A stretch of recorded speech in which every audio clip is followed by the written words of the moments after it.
नमस्कार। आप देख रहे हैं स्टार न्यूज़ लाइव बिहार। दुश्मन न करे जो दोस्त ने वो काम किया है, उम्र भर का गम हमें इनाम दिया है। यह 1985 के आखिर क्यों फिल्म का गाना है।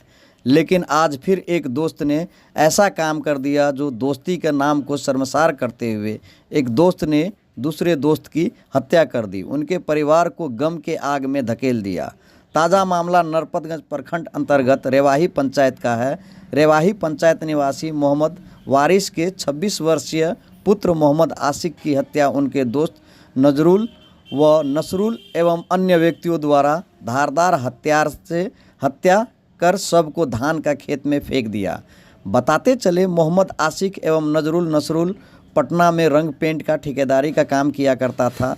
नजरुल ने किसी मकान मालिक से रंग पेंट का काम लिया, लेकिन नजरुल के पास लेबर नहीं रहने के कारण समय से काम नहीं करवा पाया। तब मकान मालिक ने वही काम को मोहम्मद आशिक को दिया, जिससे नाराज आशिक के दोस्त नजरुल ने आशिक की हत्या कर दिया।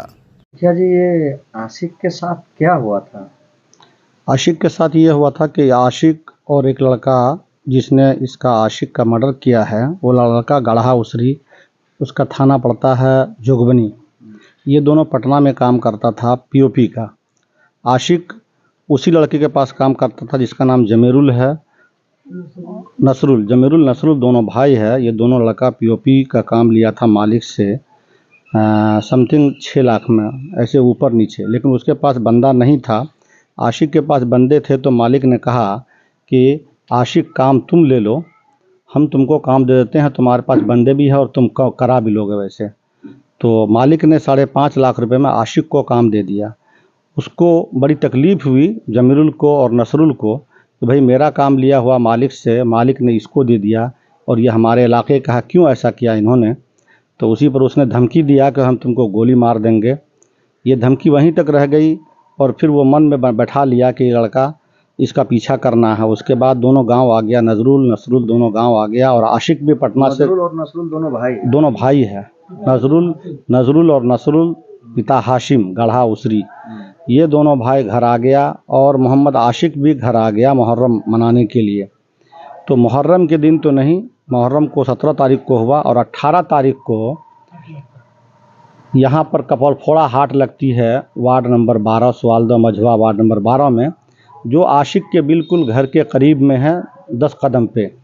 वहाँ पे उसने उसको फ़ोन किया और आशिक वहाँ से आया नसरुल के साथ। और आशिक ने सोचा कि भाई मेरे यहाँ आया है तो मेहमान बन के आया है, हम इसकी खातिर तवज्जो करें। चाय पिलाया, जलेबी खिलाया, उसके बाद बर्गर खिलाया। उसके बाद वो लड़का दोनों तीनों वहीं रहा जब तक में रात के 8 बज गई। उसके बाद एक कोल्ड ड्रिंक का बोतल दिया इसको पीने के लिए। आशिक को ये मना कर रहा था, लेकिन फिर भी बोला कि नहीं पियो। पता नहीं उसमें नशीली पदार्थ चीज़ थी कि क्या था, ये पता नहीं वैसे। तो उसके बाद वो बोतल पिलाया गया और उसके बाद बोला कि चलो हम घर चल रहे हैं, हमें कुछ दूर जाके छोड़ दो। लेकिन इसके कुछ नजरुल और नसरुल के कुछ साथी मुमताज़ समिति के चौक के करीब घात लगा के था कि भाई वो लोग आ रहा है, हम लोग इंतज़ार करें। तो वो दोनों भाई वहाँ से आया और इसको गाड़ी पर बीच में बैठाया और लेके चलता बना। लोगों ने सोचा कि भाई मुहर्रम का दिन है और हाट का दिन है, वो मेहमान आया था तो उसी के साथ होगा। इसको ये शक शुबा नहीं हुआ कि ज़र्रा बराबर की ये दुश्मनी, जो धमकी दिया था पहले, वो हमसे दुश्मनी उतारेगा। बस वो लेके चल दिया। तो 8 और 9 के बीच में फिर इसका मोबाइल बंद हो जाता है मोहम्मद आशिक का। उसके बाद खोजबीन शुरू हुआ। उसके रिश्तेदार जितने भी थे फ़ोन लगाने लग गए, दाएं बाएं जो भी था आपस में लोगों को पता किया तो बोला कि भाई मेरे पास नहीं आया, आशिक मेरे पास नहीं आया है। फ़ोन इधर गांव में बहुत खोजबीन किया, जब तक कि रात के 12 बज गई। रात के 12 बजने के बाद एक बार आशिक का मोबाइल खुलता है। जैसे ही पत्नी उसके हलो करती है, तब तक में फिर दोबारा मोबाइल बंद हो जाता है। उसके बाद इन लोगों को पूरा शक हुआ कि भाई ये मोबाइल अगर हमारे पति का था तो भाई दूसरा कोई हलो करके क्यों बंद कर देगा। तो मोहम्मद आशिक का बड़ा वाला भाई जहांगीर, असगर, चचेरा भाई और जितने भी थे भाई लोग, इनके उस लड़के नजरुल और नसरुल के घर पहुंचा। वहां जाने के फ़ोन लगाया। फ़ोन लगाने के बाद वहाँ उनसे संपर्क नहीं हो पाया तो उसके घर गया। उसके घर जाने के बाद 3:30 बजे उस लड़के से उस लड़के के दरवाजे पर गया और जाने के बाद कहता है कि भाई मेरा भाई कहाँ है, तुम्हारे साथ में था।